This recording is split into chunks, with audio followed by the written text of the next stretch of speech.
Pertama yang harus diaktifkan dalam diri kita adalah malaikat munkar nakir. Itu step awal. Apa sih tugasnya munkar nakir? Munkar dan nakir adalah malaikat yang bertanya di dalam kubur. Mana kuburan? Nih kubur. Siapa yang terkubur? Ya dirimu, jiwamu. Jiwa itu harus kenal pada Allah dan Rasulnya. Makanya ditanya, siapa Allahmu, siapa Rasulmu? Yang satu ditanya munkar, yang satu ditanya nakir. Di sini. Ada nggak yang nanya? Ada nggak nanya? Itu segitu gede suaranya kalian nggak pernah dengar. Karena kalian itu sudah miskonsepsi tentang itu. Karena kita tahunya munkar dan nakir itu nanti katanya di kuburan.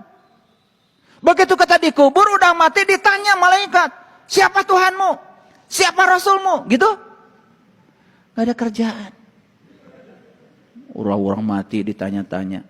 Yang hidup aja ditanya belum tentu bisa jawab. Ya kalian gak pakai mikir kan? Karena gak pakai mikir. Yang kayak gitu ya dianggap keyakinan. Kuburan tuh di sini nih, lihat kuburan, ini kuburan. Kan suka tanya di sini, siapa diri saya? Dari mana saya asal? Kemana saya harus kembali? Apa tugas saya di sini? Pertanyaan tentang diri itu pertanyaan tentang Tuhan. Makanya harus kita kenali dua. Satu Allah, dua Rasulnya. Siapa yang bertanya? Jiwamu. Makanya syahadatkan asyhadu alla ilaha illallah wa asyhadu anna muhammadar. Siapa yang bersyahadat? Jiwa. Pada siapa? Pada Allah dan Rasulnya. Maka malaikatnya dua. Munkar, nakir. Keren gak? Nah kalau sudah bisa menimbulkan pertanyaan dari munkar dan nakir. Di sini. Karena malaikat itu di Quran dikatakan tidak ada di luar dirimu. Malaikat itu ada dalam dirimu. Nah setelah munkar dan nakir, kan ada pertanyaan dalam diri, saya ingin tahu sejatinya diri saya. Leluhur kita di tanah Jawa sudah bilang, kalau kamu ingin tahu siapa sejatinya diri kamu, kamu harus kembali ke rahim ibu. Harus belajar mati sak jeroning urip. Kalau di Quran surat An-Nisa dikatakan, bunuhlah dirimu, keluar dari kampungmu. Berarti malaikat siapa? Ijrail. Pencabut apa? Pencabut nyawa.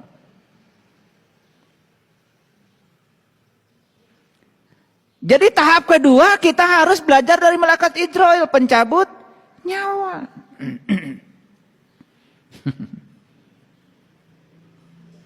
Ngerti maksud saya? Awas, bukan pencabut nyawa mati beneran. Kalau mati itu nggak usah dibicarakan lagi. Quran tidak cerita mati itu. Quran cerita mati selagi hidup. Makanya kullu nafsin zaikatul maut. Setiap yang bernyawa harus merasakan rasanya mati. Merasakan rasanya mati kudu hirup. Merasakan rasanya mati itu kalau pada saat kita masih hidup. Orang mati tidak bisa merasakan mati. Yang bisa merasakan mati itu orang hidup. Mikir. Gitu aja nggak pakai mikir. Kullu nafsin zaikatul maut. Setiap yang bernyawa pasti mati. Nggak usah ada Qur'annya. Parah yang kege. Kullu nafsin zaikatul maut itu pesan spiritualnya, setiap yang bernyawa harus merasakan rasanya mati. Merasakan masanya mati ketika masih hidup. Maka Rasul memerintahkan mut anta qabla mut. Belajar mati ketika kau masih hidup. Disitulah perlu bantuan Ijrail. Berikutnya apa kalau sudah dapat Ijrail? Ya? Ya Israfil. Bagian niup apa? Sangkakala. Tahu sangkakala di mana? Ya di sini. Makanya orang belajar spiritual pasti memberdayakan nafas. Menyadari napas masuk, menyadari napas keluar. Betul apa tidak? Malaikatnya di situ tinggal kok. Di sini.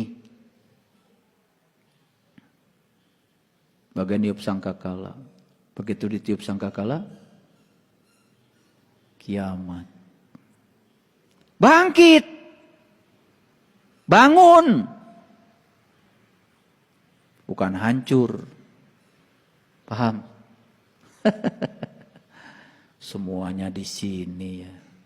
Semuanya ada di sini. Kamana wae tuh?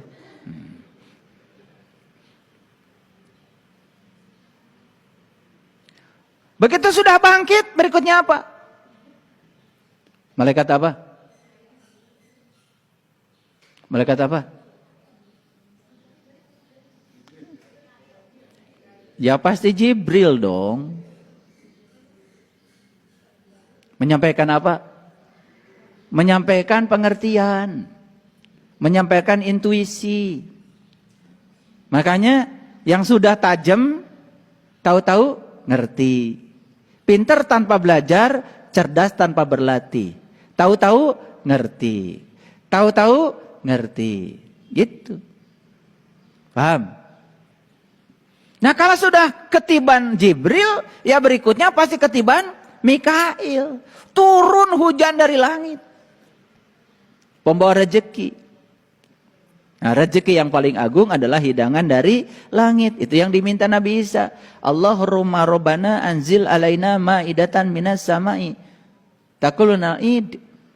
Ya Allah turunkan hidangan dari langitmu. Yang turunnya hidangan itu merupakan hidangan bagi hari raya bagi kami. Keren banget itu di Quran. Di Quran itu cerita barokah yang turun dari alam tinggi. Yang disebut dengan hidangan dari langit. Langit mencerminkan alam-alam tinggi. Alam malakut, alam jabarut. Itulah dikenalkan oleh Jibril. Jibril dekat dengan Mikail, turun hujan. Hujannya bukan hujan air. Tapi hujan adalah hujan ma'ul hayat. Hujan nur ala nur. Dari langit rohani kita. Sudah jiwa kita menjadi merdeka. Makanya terakhir tinggal berkenalan dengan Raqib. Semuanya baik ternyata. Tidak ada yang buruk. Karena baik dan buruk itu adalah penilaian kita. Siapa yang sudah menemukan kebaikan di dalam, semua yang di luar baik-baik saja. Maka puncaknya jadi ridwan. Ridho. Jadilah surga. Ditipu orang, ridho. Orang yang dicintai meninggal, ridho. Sakit, ridho. Sehat, ridho. Dimarahin orang, ridho.